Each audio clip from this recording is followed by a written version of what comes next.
Welcome to the podcast, Meg. I'm so excited to be chatting with you today. Thanks for having me. So, could you just tell everyone just a little bit about yourself and what you currently do? Yeah, so I am a nutritional therapy practitioner, restorative wellness, practitioner, whatever they call it nowadays. And then I tried to say this in another podcast, and I really should practice it. A root cause consult, is that what it's called? But basically I took a class and learned a little bit about iron. That's all that means. So I work with women and I help women restore their health using a very food first approach. And that's what I do for a living, is just nutritional therapy. And personally, I am a mom of two. So I have a 3.5-year-old Brady, and I have a new baby, 4 months, and his name is James. And they're just the best, the coolest little boys. And then I have my husband, who I've been married to for almost 6 years, and he's a firefighter. So I'm a proud firefighter wife. And that's it. I like dark chocolate and warm milk and long walks on the beach. So that's really it. Oh, I love that. Yeah, it sounds like you're quite like you've got your hands like full with everything that you do. Yes, yes. My husband came from he is an only child. And I came from a family that's large. Like I have like 21 cousins that we know a lot about each other just on one side that we're really close Okay, with. wow. And then I have 3 older brothers and I'm the youngest, and we've always had 2 dogs in our family. And my husband's like, how do you just like live with so much going on? And I'm just so like, I love a lot of family and people in my life, like in and out, like dogs. And poor man is like suffering slowly, but he misses us when it's quiet. I know he does. Yeah. So how did you get into nutrition? Yeah. So I I've been an athlete my entire life. So I've always kind of been into the health world. From a young age, I was a competitive soccer player. And there, when you're younger, you're really just like doing pasta parties and things like that. But was always self-aware of just kind of fueling my body. And then got into college, and I didn't play any sports then.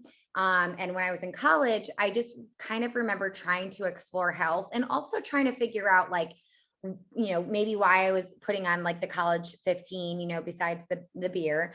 And I remember one time having a conversation with my dad where he asked me like, well, what are you eating? And I'm like, well, Special K for breakfast and, Jimmy John's for lunch and pasta for dinner. And he's like, Meg, those are all carbs. And I tell that story a lot, but that story is so significant to me because that was the first time I ever equated to like, I can think of exactly how I felt during that time, where my dad said to me in a very loving, I'm so close with my dad, but like a very loving way of like, those are all carbs and you need to, and that's the result of whatever. And whether or not that was true, which, it wasn't just the carbohydrates, it was the type of food I was eating, but that's what he had explained to me. So in my mind, it was what I eat impacts my body, and even more really impacts my body image, where before I hadn't previously thought about that.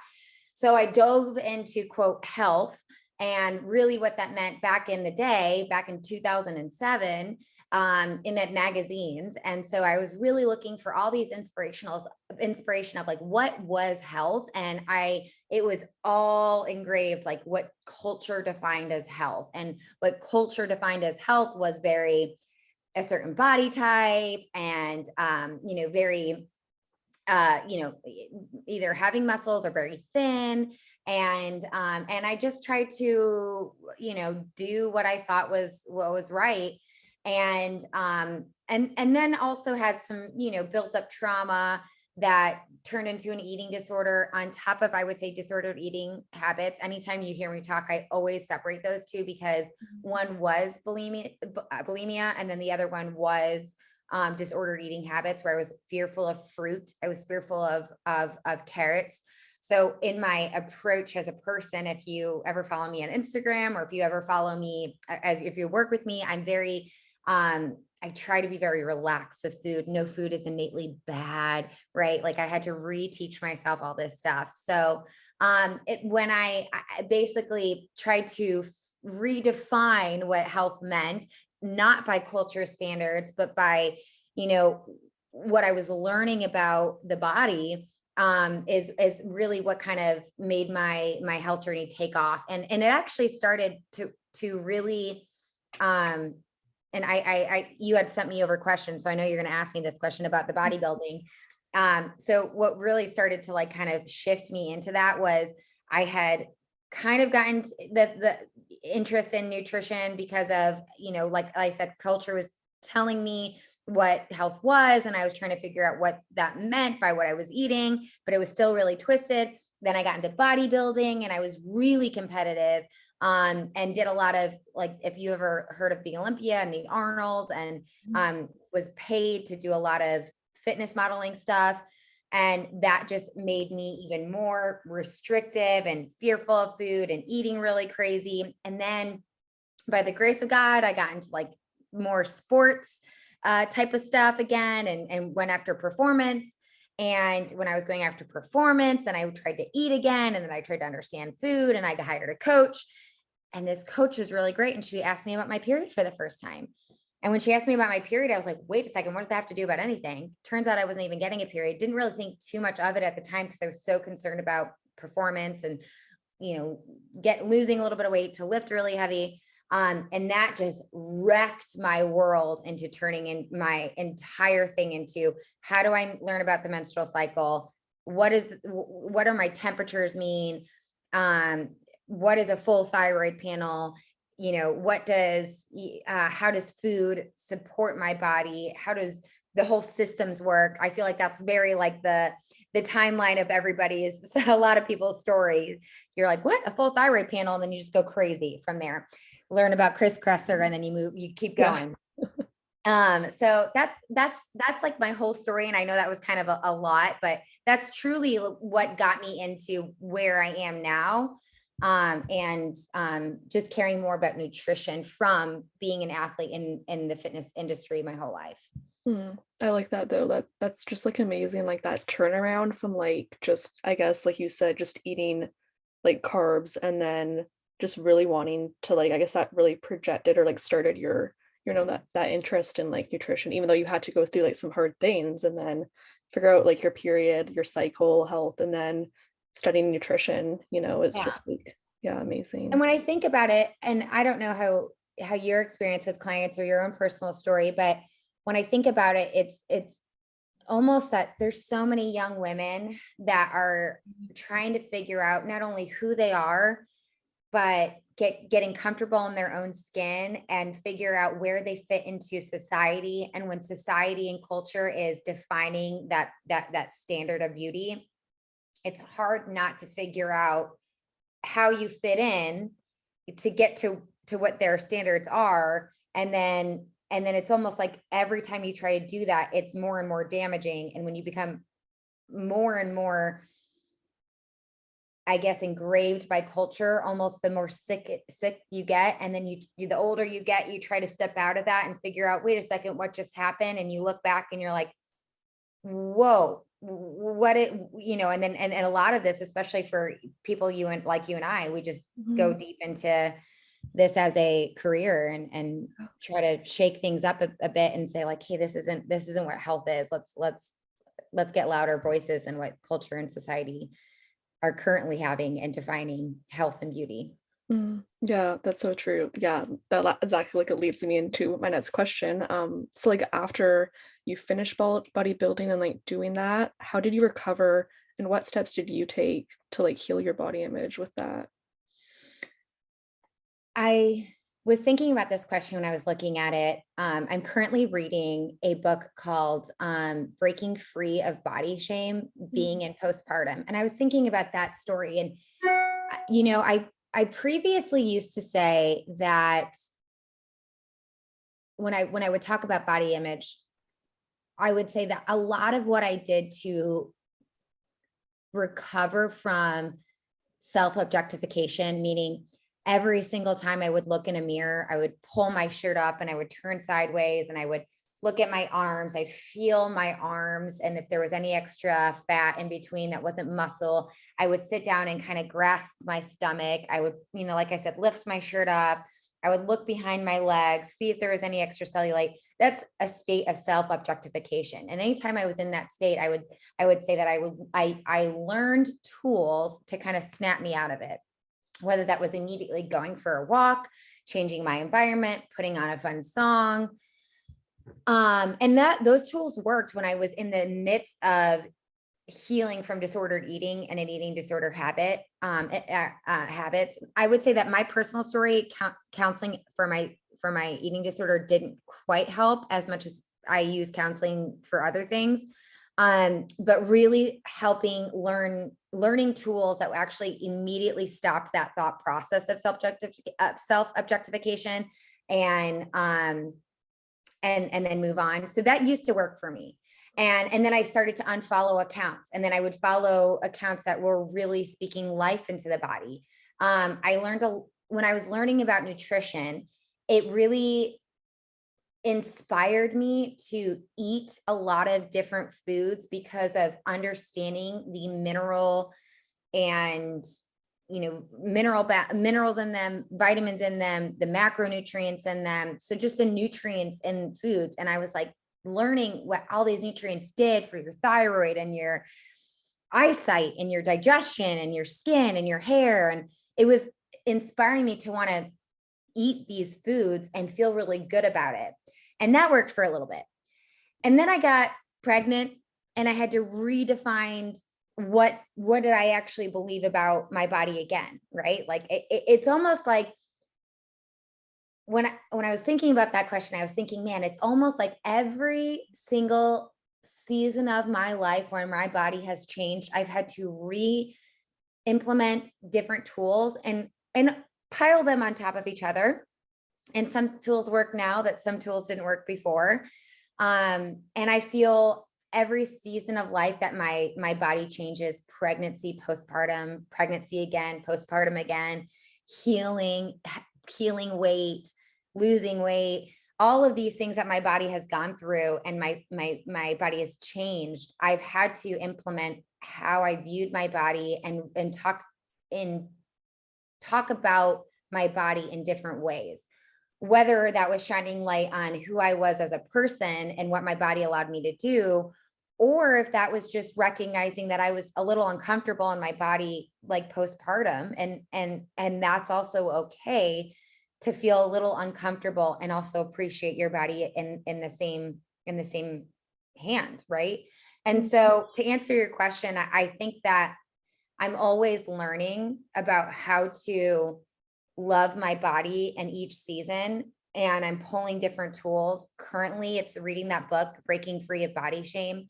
And that is more of a faith-based book where it is talking about appreciating your body based on what the Lord calls you to be. And that feels really good to me right now.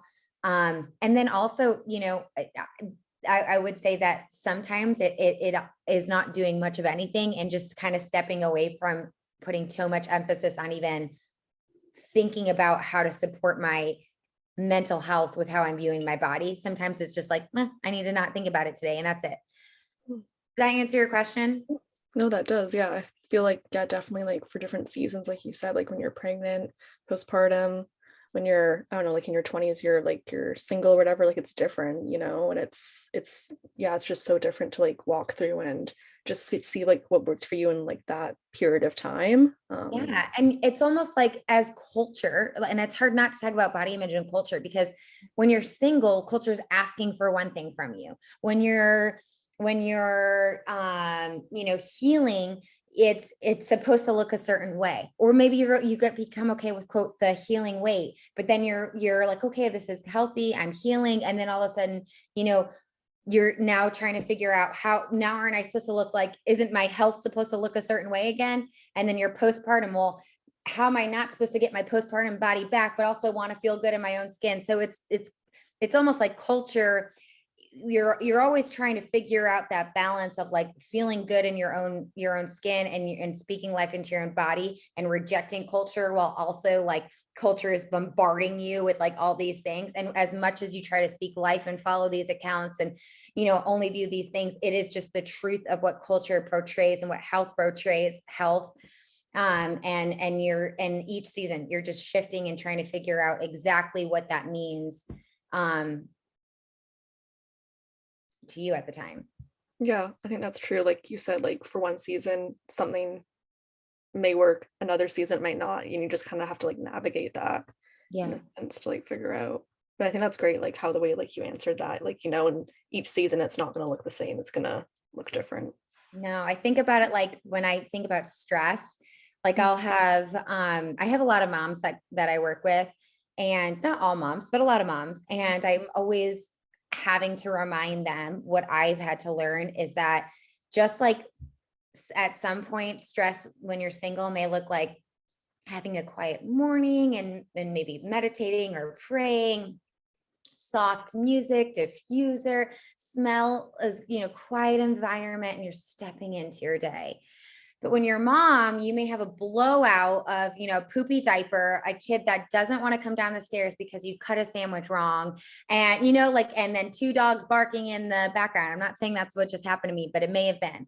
And your stress and what you pull from, how you implement the strategy of stress is going to change, right? Like it's not going to be that quiet environment, most likely. So you have to come up with different tools and strategies and be flexible to that. And then, you know, look for resources. If you're unable to do that, you look for resources. Is it reading a book? Is it finding accounts that speak life into you? Is it talking to community? Is it going back to therapy? And so just those same exact concept of like how you would figure out your stress, you would implement to your body image as well.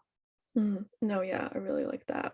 So I just want to switch over to thyroid. Yeah, let's I do it. know it's one of the things that you really do focus on, like on Instagram and in your practice. Could Mhm. you just talk about the thyroid and how it is like in charge of basically every like metabolic function in the body and like what it does?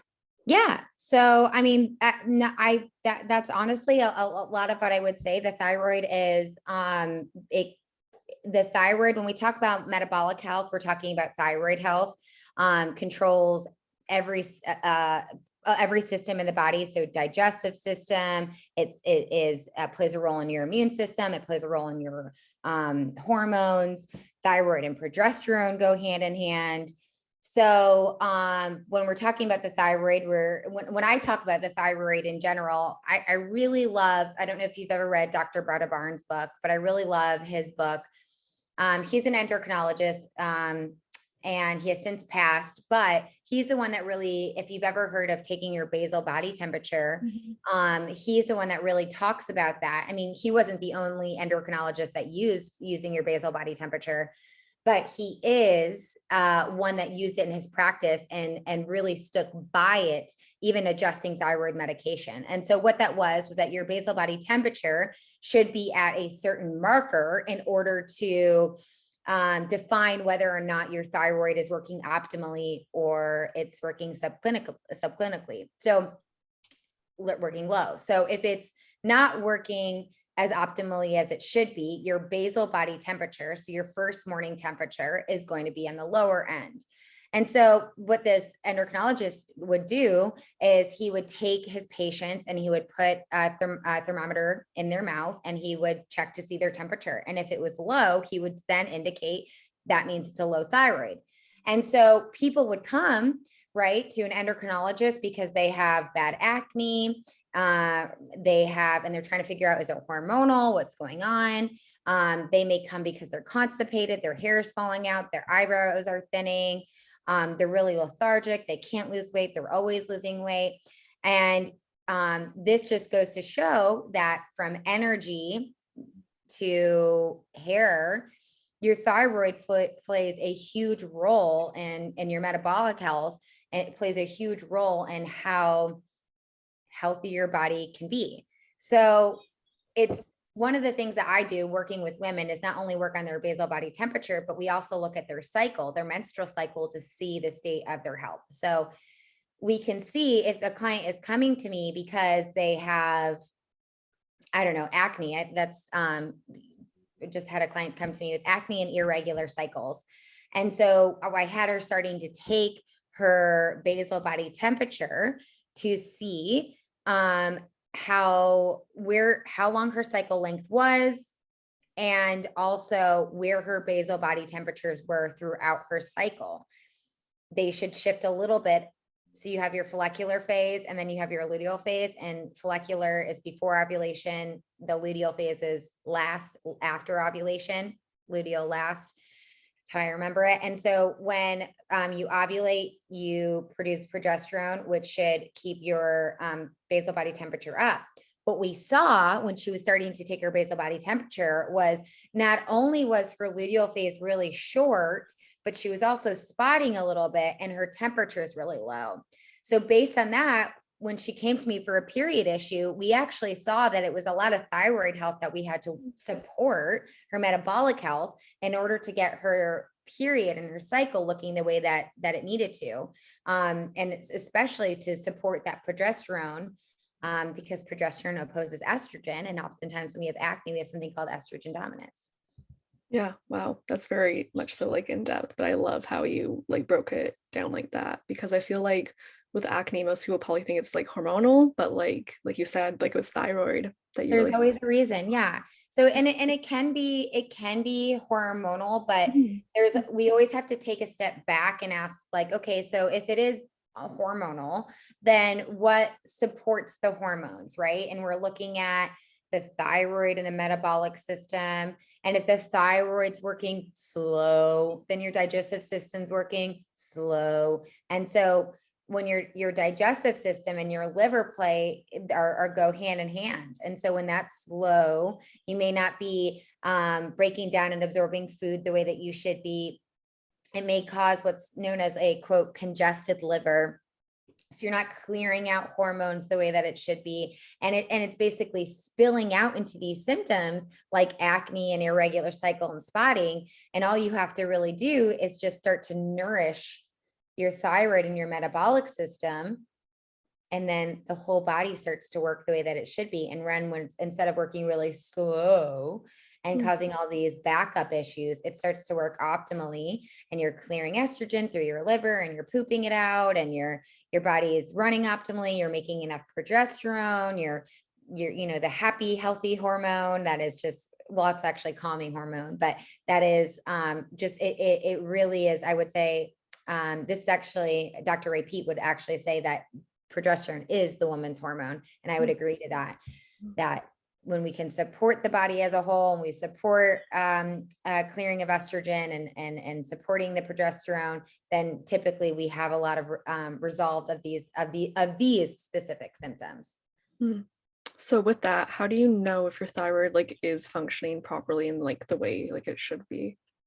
Yeah. So an easy test at home is doing your basal body temperature. So what that looks like is first thing in the morning before getting out of bed, you just take a thermometer. I like to put it in for like at least 2 minutes before taking your temperature. Otherwise it becomes very low.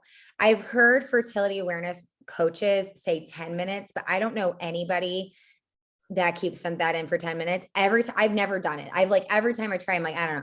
And so at least 2 minutes is what I say. At least get, don't fresh, from the cold back in.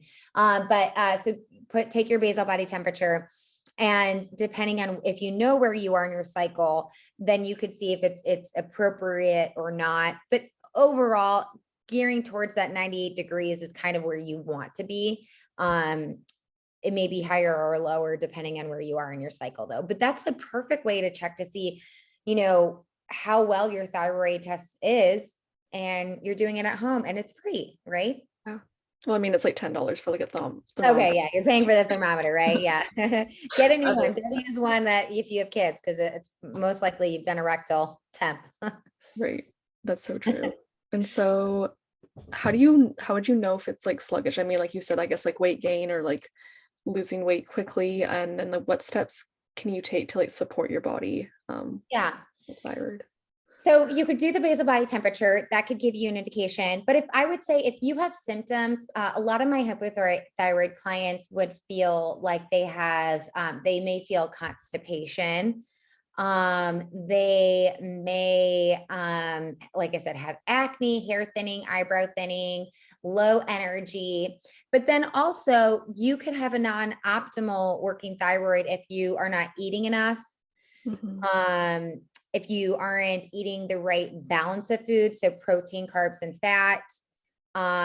Almost all of my females that I'm working with, I would say 90% of them are not eating enough food, especially not eating enough protein. And protein is so important for, supporting the liver of detoxification. And that matters. The liver matters because that's where 80% of that thyroid conversion is. And so if we're not eating enough food, we're not getting the nutrients to support the not only the liver to detox the way that it should be and make the conversions happen, but also help that support the enzymes that make these actual the hormones itself. So cholesterol that we get from fat in our diet, the fat from our diet makes cholesterol turns into sex hormones, and sex hormones support the thyroid supports the sex hormones. The fat that we get from our diet makes something called bile. Bile helps us break down fat soluble vitamins like vitamin A, which is needed for free T3, a marker of the thyroid hormone. So a lot of my women, when they're under eating, they're not getting all the nutrients that their body needs in order to make these systems work optimally, make the thyroid work optimally, make the hormones work optimally, get these enzymes to convert things that they should be. And then also they can have blood sugar dysregulation, which puts stress on the body, the liver, and it can, I always say it this way, like if your body is, if you're have blood sugar dysregulation, it can impair something called the hypothalamus pituitary adrenal axis. And it causes your adrenals, which should be really just like coming in, if there's like a stressful situation, they should be a generator to the body. They're coming in all the time, the main players, and the thyroid's taking a step back. So if somebody has something like that going on, they often crash at 3 p.m. They're often waking up at 3 a.m., craving salt, craving sugar, so things like that. Yeah, it's pretty in depth, like just like looking at the It's thyroid. Yeah, it can feel like a lot. And you can go in a million different things because you explain one thing and there's also a million different things that can be to something else. But this is why I always say, like, at the end of the day, like the best thing that you can do is just make sure you're eating enough food. So just at least focusing on 3 meals a day. If you can get in a couple snacks, if that feels good to you, go for it. And then making sure that those meals are protein, carb, and fat, and eating as much nutrient dense, whole foods that you possibly can. And then if you want to get into the nitty gritty of foods that support thyroid, you can, but as long as you're focusing on those main things, that's going to really support your body. Yeah, for sure. So I want to switch over into iron overload, since Okay. I think this is the first time I guess I heard from you, like, I guess, I don't know, probably a few months ago, but I was just pretty just like amazed, I guess, by it, just because I hadn't heard anyone like talk about it. Yeah. But could you explain like why we really like actually aren't anemic and or like iron deficient, but we're actually like overloaded with it? Yeah.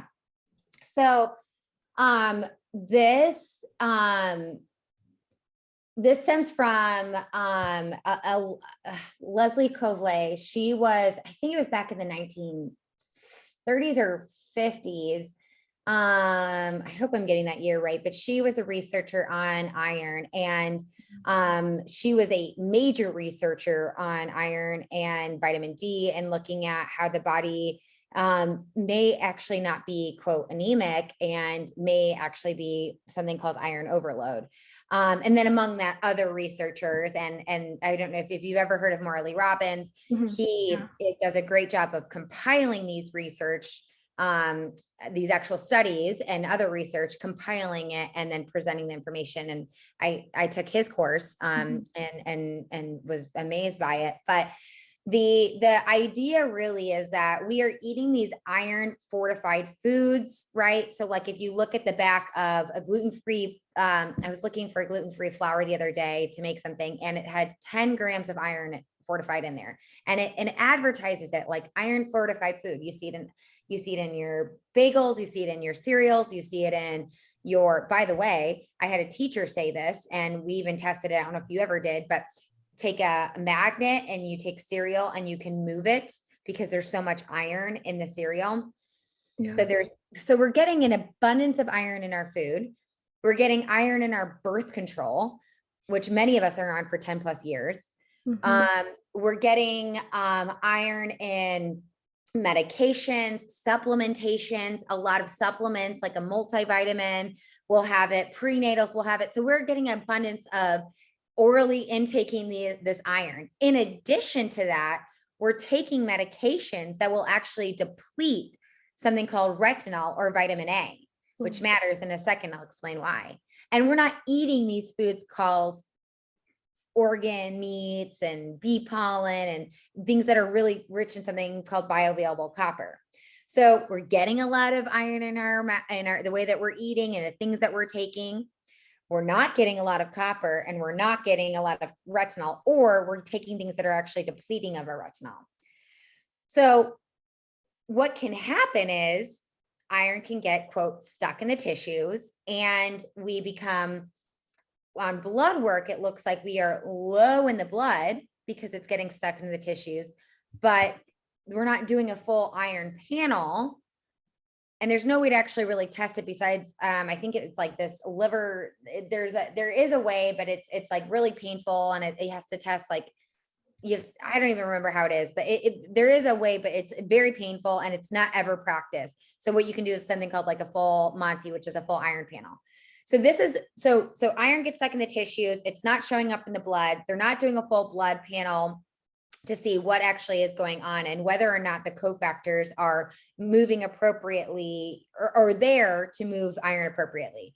So this is how I like to explain it. And I wish that you could see my hands right now, because this is how, every time I'm on the phone with a client, this is exactly how I explain it. But you're in this little nightclub, right? Your cell is a little nightclub. And in this nightclub, iron is going in. And iron goes in and out. It should be going in and out. But what happens is, so we're eating these fortified foods, we're taking these birth controls, we're doing all these supplements that have iron in them, and iron just keeps going in and in the nightclub. And copper is like a bouncer that should be letting iron go in and out, right? It should be like saying, you can come in, you can come out, you can come in, you can come out. And so what can happen is, there's a lot of iron going in the club, and copper's just not showing up, and it's not doing its job. Or it's there, but retinol, which I think of as like the little manager, is not showing up and saying, hey, copper, you need to go at your door and do your job, little bouncer, and let this iron go in and out of the cell. Iron gets stuck in the cell. Copper allows for the iron to get in and out, and retinol pushes copper into the cell to actually do its job. Iron is in the club, the copper is the bouncer, and retinol is the manager to make sure it's there. So when you're eating a lot of iron fortified foods, but you're not getting any copper, and you're taking things that are depleting retinol or vitamin A, that manager, then iron just keeps getting stored and stored and stored in the tissues. So we can have things like this iron overload. And so the only way to really test it is to test things like retinol on vitamin A on a full iron panel or a blood panel, something called magnesium RBC, which plays a huge role in seeing how iron moves in the body. Getting all the different iron markers from not only ferritin, but hemoglobin, TIBC, and all these different markers, ceruloplasm, which is what copper binds to. And so all these different markers that show how well the body is actually moving iron or not. And so we're not doing that, and we just keep showing up in the blood like it looks like we're low, and we keep taking more and more and more. And so it spills out into these symptoms, which actually can look a lot like what a lot of people are dealing with, which is heavy bleeding in your menstrual cycle, high estrogen symptoms, amenorrhea, not getting your period at all, infertility, irregular cycles, acne, high inflammation, high cholesterol, all these different things that can show up, because when iron gets stuck in the tissues, it's often getting stuck in the gut and feeding pathogens and parasites. So I have people that come to me and they're like, I've been on every parasite and pathogen, and, chased Candida. Well, because it's feeding off of iron, right? So like you're doing all these protocols, which may relieve symptoms short-term, but it's not long-term, because you're not working on the things that move iron. So iron keeps feeding these pathogens, and then gets stuck in the liver, can make, high cholesterol, thyroid conversion harder. And then the other place is the immune system, macrophages. Yeah, so there's a lot there, and I like you said, like a sign of it could be like heavy bleeding, but usually women that have heavy bleeding are told to go on iron supplement because they're losing a lot of blood, but then it can also be a symptom, you're saying, of like iron overload. It can be. Yeah, it absolutely can be. So what can happen is, and this is why personally, I don't do Dutch testing in my practice, because so any testing that we do, right, it's really just to show where different stressors are in the body. It's never to treat, it's never to diagnose, but you can see really where stressors are. But what you can't see in like a blood panel or a Dutch test is estrogen, because it's not going to, if it shows low, and you can have low estrogen, but but like a lot of people don't.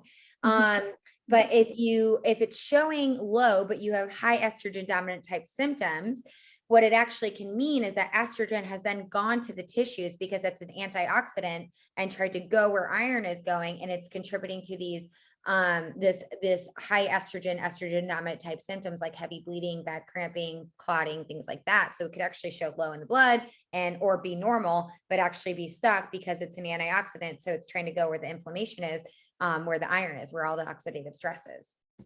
Wow. Yeah, that's crazy that it can do that, because like I said, like I didn't hear about this until like the past, I guess, like few months when you started talking about it, and I was like, what? This is a thing? Like we're not actually anemic, like we've been told. Because it's like you said, it's like it's in cereal, like when you take that magnet, like I saw like a reel on that where all like the iron like shavings were just like following the magnet around, and it's just crazy how much it's just added to just like flours and bagels and breads and whatnot. Yeah, it's crazy. So I guess with that, like what can you do to like detox from like the excess iron, or to like remove it in some way? Yeah. So really what I focus on is getting bioavailable copper food in and retinol rich foods in. So I'm a huge fan of making sure that, if you can eat liver or bee pollen or potatoes, those have copper in it. Not fearing dairy, if you can't digest dairy, figure out why you can't digest it, or try goats if cow's not working for you. Trying to do, again, beef liver is really high in retinol. Heavy creams, can you make your own heavy cream? Can you do butters? Things like that are going to be really high in that vitamin A or retinol. You can't really find it in supplement form. So I really try to just work on first really nourishing people. There are things that you can do, like donate blood. But I don't love to really go in there, because most people are in a really stressful state. They're really in a depleted state. So like what you want to do is really calm the body, right? Like I feel like the more I've learned, the more I've, been a practitioner, the more I see just coming in and doing all these quick fixes is not the answer. It's calming the body back down, nourishing yourself, getting the foundations down. And when I say foundations, I mean eating enough, balancing your meals, having fun, not, going crazy with stress, trying to get good sleep routines in.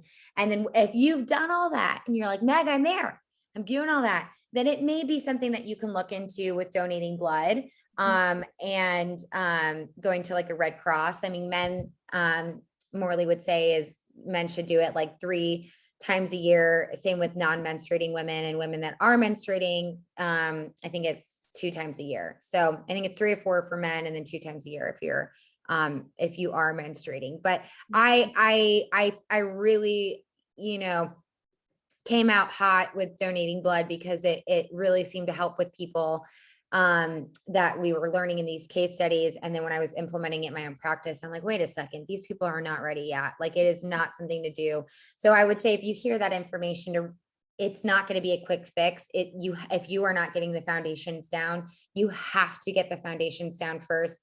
The things that I talked about with eating enough and balancing protein, carbs and fat, and having fun, and, not just chasing health. And then if you feel like you've really established that well, then looking into that. But really it's focusing on getting those copper and those retinol rich foods that are going to support the iron leaving the club appropriately.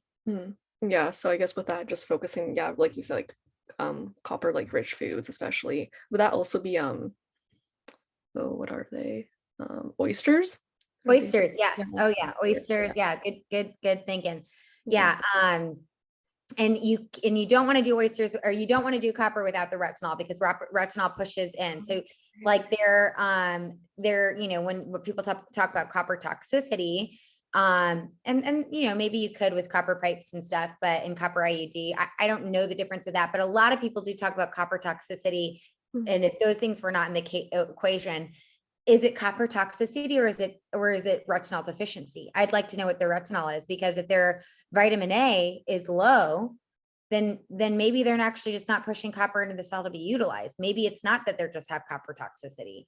And so as much as you're focusing on copper rich foods, you want to focus on retinol, but nature's so smart. It always usually has those two together. But just as much, get comfortable with eating the yolk, get comfortable with eating the butter, get comfortable with eating all the saturated fats that are going to support your liver and support fat soluble vitamin breakdowns, that vitamin A. Yeah. Yeah, I think that's really important. So yeah, like you said, like the butter, the egg yolks has like the retinol, like vitamin A, both of them. Yeah. And it's a high quality fat that's going to help support the bile flow, and bile flows, help support breakdown of fat soluble vitamins. So getting really comfortable with those saturated fats are going to help with not only the breakdown and utilization of retinol, but they're going to have it in there as well. Okay.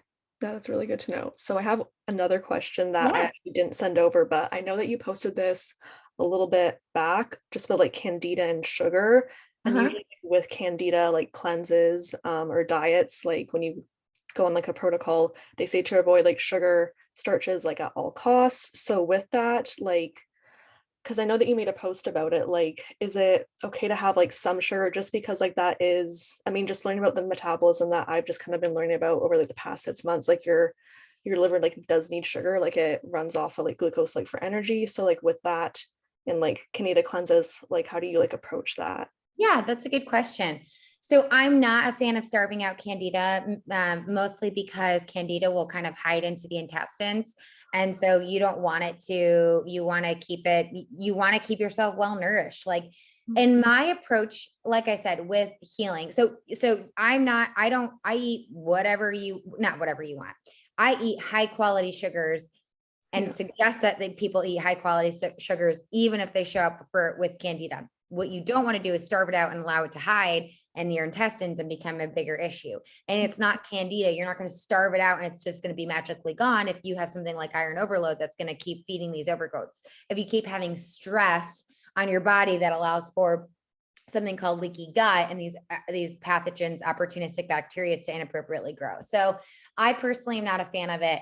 And like I said, what I've learned is that we are in such a state of stress. I don't know what expert said this. I can tell you I learned it from Morley. I don't know where he said it, because he said, some expert said it. So who knows what expert this is, but I do believe it to be true that we live under more stress in one day than our ancestors did in a lifetime. And I do believe that to be true with everything that we have at our fingertips, from the harsh news, the body image stuff, this, social media, obviously, harsh lighting, chemicals in our food, chemicals on our ground. So there's a lot of stress. And so what I have found is that if you have something come up, it may not be as attractive to go on a harsh cut protocol. And it is a lot harder to just kind of slowly go into these things and, just working on the foundations and eating enough and scheduling in fun and, doing all those things. But those are the things that are truly going to heal your body. The supplements and testing, I do them in my practice. They can absolutely be beneficial, but they will never outweigh what calming the body does and keeping the body well nourished will do. Because when you're keeping the body well nourished, you're getting those things that will move iron that doesn't feed these pathogens. You're supporting your digestion, you're supporting your thyroid, you're supporting your metabolic health to work optimally. When your metabolic health works optimally, you're making enough stomach acid, which kills off parasites and kills off other opportunistic bacteria. So I think that I don't think the Candida protocol can be helpful. I do think some protocols can be helpful, but at the end of the day, when you're looking at all these things on Instagram, because that's where a lot of people are getting information, I think the harsher it is, the more you should run. I think that that's not the answer, because if you looked in the mirror, you're not as relaxed as you think you are. You're not scheduling in fun like you should. You're not sleeping the way that you should. You are addicted to the screens and all that stuff. And it's amazing how much healing can happen when we actually step away and put boundaries up and step into our trauma and all those things that are harder to do than just go on a harsh protocol for 3 months. Yeah, I agree. That's so true. Like, especially like you said, that quote, that's amazing that that we've lived that through like one day that we lived through like more stress than like our ancestors did, because like they didn't have screens, they didn't have all the EMFs or the 5G or like whatever, to deal with. And now that's Or really body image. Like they were not constantly comparing, what keeping up with the Joneses. Like we live in a world where it's like we're constantly bombarded of what we don't have, how we're not good enough, how we don't look the way that we should, how we don't act the way that we should. We don't have enough money. We're not morally, we don't have the moral capacity to keep up with what even culture wants us to do on every single topic. Like it is so overwhelmingly what we are not good at. Like it's so stressful, not only just the 5G and the glyphosate, but just being a human nowadays.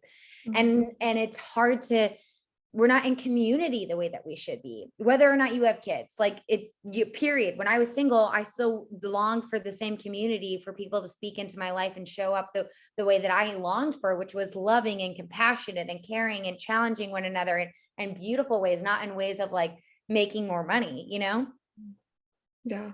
Wow. That's just, I feel like we could go on I know, right? But like, yeah, it's like, yeah, community is like so important, just because I feel like now, like people go off to college, they move out right away. They don't stay with their family, which I feel like they used to. Like even 100 years ago, people wouldn't move out right away. They would be in that community for longer and just have that support system, which is just so important. Yeah. So I have one last question for you. What is something that you do to live nourished?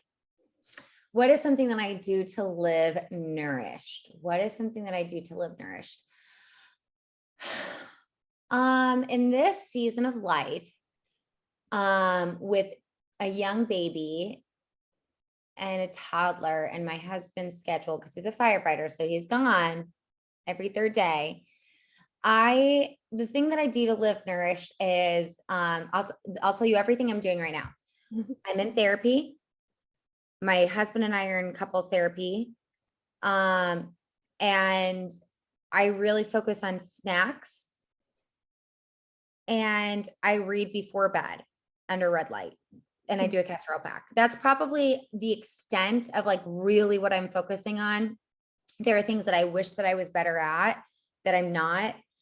But those are the things I'm really trying to protect our marriage during a young season and have a really healthy marriage, because that matters for my overall health. I try to talk through trauma and just stress and things that I need. So I have my own therapist, and I try to do snacks because I'm a mom, I'm busy, I'm on the go. So I'm really conscious about preparing my snacks. And before bed, I usually like to do a little bit of red light, put my phone down, read a book, usually get through a page. That's all.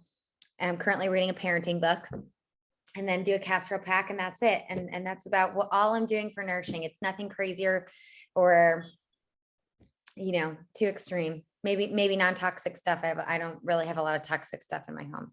Yeah. For me. So. I love that. It's all, I feel like all the little things that, add up and really, nourish you. Yeah, I wish I had this like really cool thing to say, but I don't. I'm just trying to do the best I can. Yeah, no, I love that. So where can everyone find you and connect with you? So I'm mostly on Instagram. I'm not anywhere else. It's Meg_Langston. I do have a website, meglangston.com. And I work one-on-one with clients. So you could apply to work with me. And that's it. I have something really cool. I'm really excited to share in the next, hopefully this year, hopefully at the end of this year. There's something that I'm really, really working on, and there's not anything like it out right now. And it comes from my own heart of just like different hardships I've gone through and how to keep health at, how to implement health and all the things I talk about, fun and serving other people and all the things. So stay tuned for that. But other than that, it's just working with me one-on-one and hanging out with me on Instagram. Oh, that's so fun. I'll be on the lookout for that for sure. But yeah, thank you so much for coming on the podcast. I Thanks really for enjoyed having just me. our conversation. It was just like so in depth and I loved it. Hey, thank you so much for having me.